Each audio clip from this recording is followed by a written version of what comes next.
Becky Neal looking extremely comfortable in George and Harry's place. Now, George and Harry, not everyone necessarily would know this, but they are huge nationally and internationally, and have them living here in little old Adelaide is, I reckon, just quite a treat. They're just extraordinary guys. And that apartment of theirs, if you're looking for something special, that is an absolutely incredible place, as you'd expect. Anyway, make sure you get on to Becky if you're looking for something like that. So we have in the studio with us today, talking property and landlords. Listen in, we've got some great stories for you. Kerry Ackmans and Debbie Copley, welcome back, guys. Thank you. Now, normally we go at this time to some other questions, but I've got a whole stack of stuff I need to ask you, and let's just cover off on one more subject. We've covered electricity, something that I was not aware of. Now, what about the challenges of dealing with the Residential Tenancies Tribunal? Well, they are the body that you go to when there's disputes.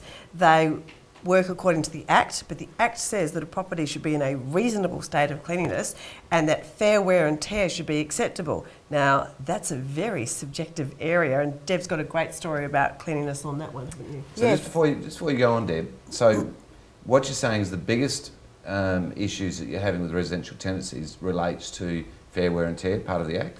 And reasonable state of cleanliness, what is that? Okay, right, let's get that in a sec. But also, I've heard stories of long waiting lists and budget cuts, and that they can't cope with the volumes. Yes. So let's not forget that one. Right, go for the story, Deb.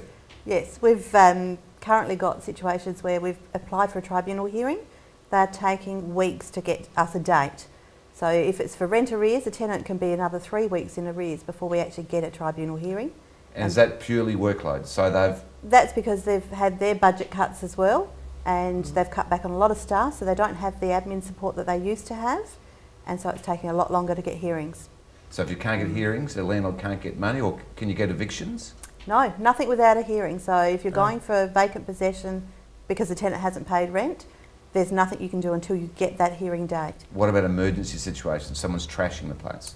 Still not going to happen. You still have to wait and go through the exact same process regardless. It makes it tough on landlords. Well, I spoke to a landlord yesterday, as you know, yes. And which is why we've moved things around to have this today. And it's been in there for what, a month or something? It's been in there since the beginning of September. September, October, and into November, and they're still saying 40 days? Roughly 40 days before we'll get a date. And that's before because it's the date. And that's because it's compensation. Absolutely unacceptable. It's madness. It's third world country stuff. It is. Yeah. So, right, let's go. So what happens when you get in there? When you do finally get in? Okay, when you get in there, if you've got, depending on what you're going for, with regards to cleaning it after a final inspection, the Act states a reasonable state of cleanliness is acceptable. Everybody's reasonable state of cleanliness is different. And besides, what about in night time with no lights? There was no lights. That's exactly right, yes. Okay. But I've got one at the moment where I did a final inspection recently. It's not clean to my standard. I rang the tenant and spoke to them. They've paid a professional cleaner $350 to clean a 2-bedroom apartment, which is huge. Therefore, I won't get anything at a tribunal because they've paid a cleaner. We can't ask them to do it again. It's in a reasonable state of cleanliness. But the tenant would normally help you go back to the cleaner and have it redone? Is that? More so if the tenant gets our cleaning details of the cleaners that we use, then we can actually make our cleaners accountable to go back if we're not happy with it. But if they use an outside company that we don't deal with, we have no control over it. So how does the landlord feel? Because he's got two options, either clean it or rent it to someone who doesn't mind it being dirty. Frustrated, because that's the issue, is that this whole reasonable state, it's too subjective, but that's what the Act says. Okay, give me another quick example, because we're out of time, of a big one that's a really weird outcome. Oh. Fair wear and tear. Yeah. Let's look at something like marks on walls. What's a fair mark on wall? You live in a house, you get marks on walls. Now, from the tenant's perspective, they put a lounge suite up against a wall and they say, well, you know, that's just normal. And so does the tribunal think that. From a landlord, they painted that wall and they're going, but my wall was perfectly clean with no marks on it. Right, and the tribunal will say, well, it's probably time you painted it. Right, okay. And what about a dishwasher that's fitted and let's say they're told and put in the contract that it's not working? What's the outcome there? You can't put that in the contract because regardless of what's in the contract, it must work and it must be repaired. Everything must work in that property. So you cannot contract out of your tenancy if a property's not working. Are you listening to this? This is just ridiculous. So you cannot contract out of an agreement that a dishwasher does not work when you go in, and therefore the rent's adjusted and you get it without, they'll still have to repair it. That's the same with an alarm system as well. If you have an alarm system in there, ovens, it needs everything, to work. I assume. Everything. Right, okay. If it's a fan-forced oven, the oven needs to work with the fan. With the fan? Yes. Right, and it's got some noises? It must be repaired. Right, and even if it's beyond its economic value? Then it needs to be replaced. And even if you could put it onto elements rather than the fan-forced, surely that'd be okay? It's not acceptable. It's Right. a fan-forced oven, it must work as a fan-forced Or working oven. appliance. Yeah, guys, we could spend hours talking about this, and we're actually going to do a series of these because a lot of this information, really, we need to take up the cause as an industry against just for common sense.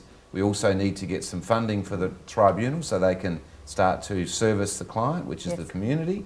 And this is a really serious event in my view. Do you agree? Absolutely. Definitely. Right. Okay.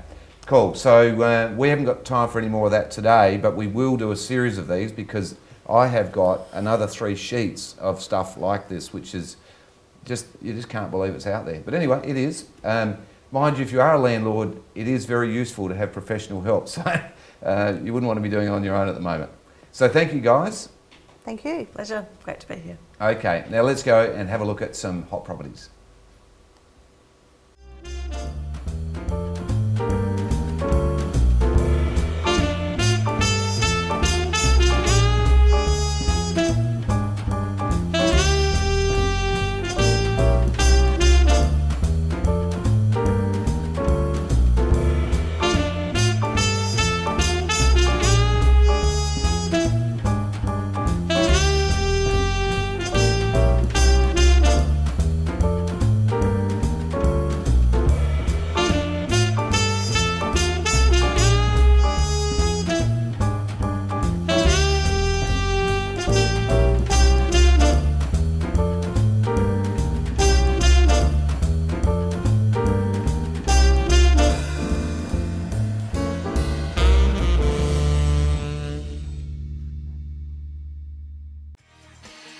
Well, I hope you enjoyed the show. We'd love to see you out at our Golden Grove office.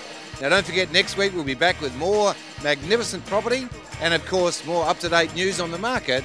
But in the meantime, we'll see you next week, 1 o'clock, and let's go and look at some hot properties.